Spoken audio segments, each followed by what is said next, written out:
Washington, as Congress returns to session this week, lawmakers will be trying to forge an agreement on sending new rounds of wartime assistance to Ukraine. But to succeed, they will have to find agreements on an issue that has confounded them for decades.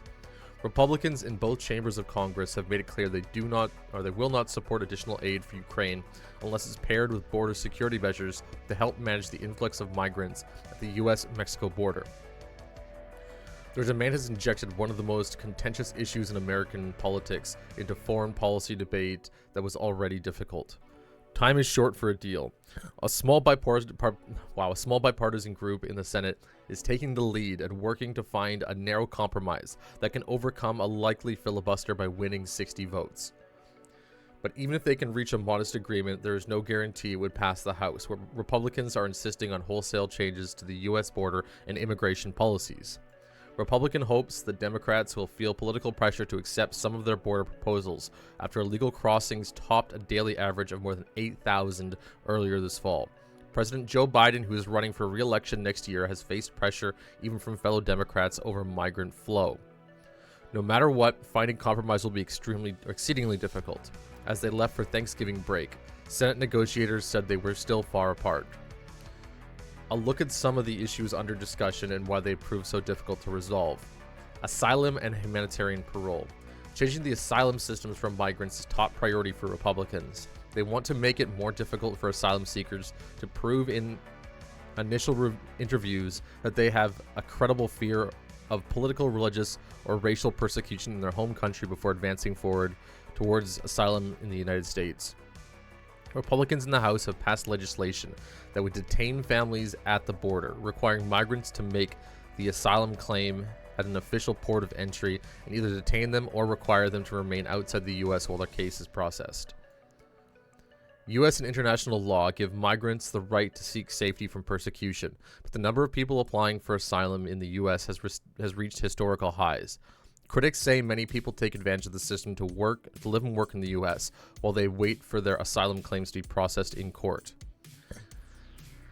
Arizona Senator Christine Sinema, an independent who is part of the Senate negotiations, said in an Arizona radio interview that one of the lawmakers' goals is to ensure that those who are here are seeking asylum and actually have an actual claim to asylum. Compromise is far from certain. Many Democrats are wary of making it harder to flee persecution, and the details of each policy shift are contentious. Hardline conservatives in the U.S. are unlikely to support further Ukraine aid, and also have signaled they won't accept policy changes that deviate much from a bill that passed in May that would have remade the U.S. immigration system. Their stance means at least some support from House Democrats will be needed to pass any agreement. No easy task.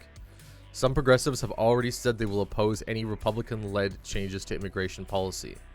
The cruel, inhumane, and unworkable solutions offered by the Republicans will only create more disorder and confusion at the border, said Democratic Representative Pramelia Jayapal of Washington, chair of the Congressional Progressive Caucus.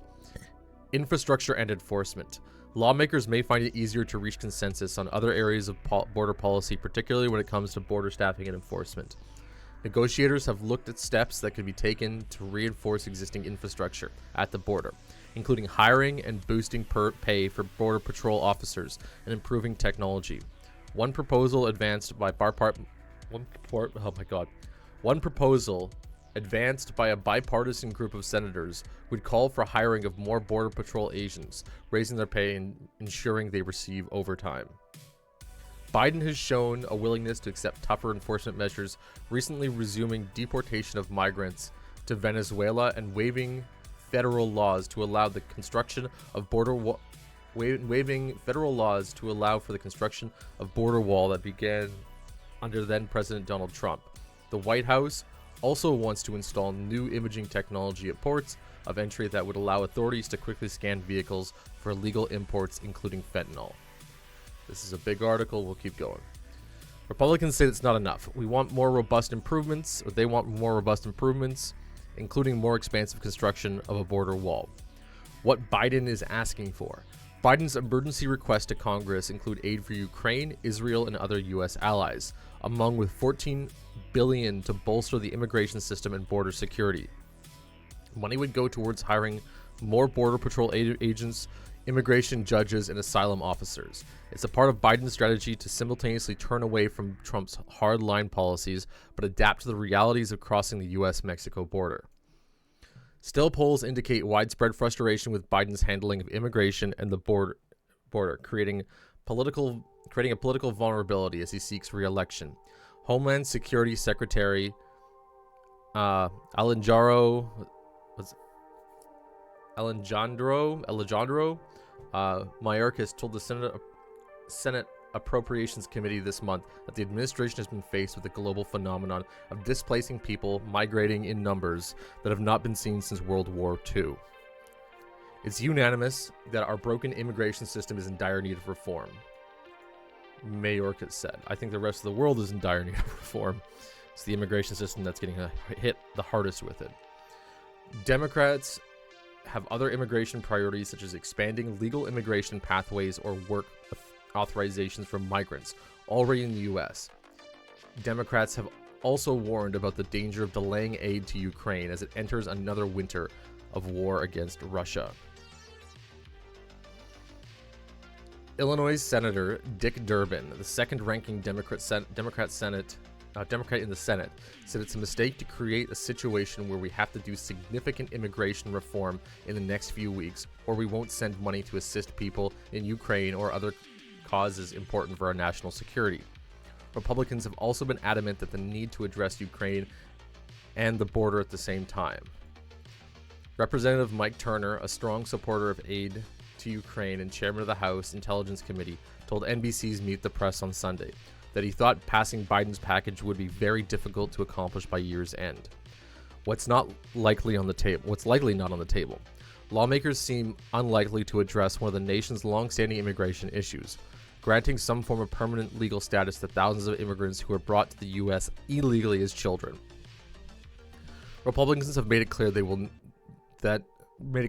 will not be addressed in this package, which they want to be more narrowly focused on border security measures.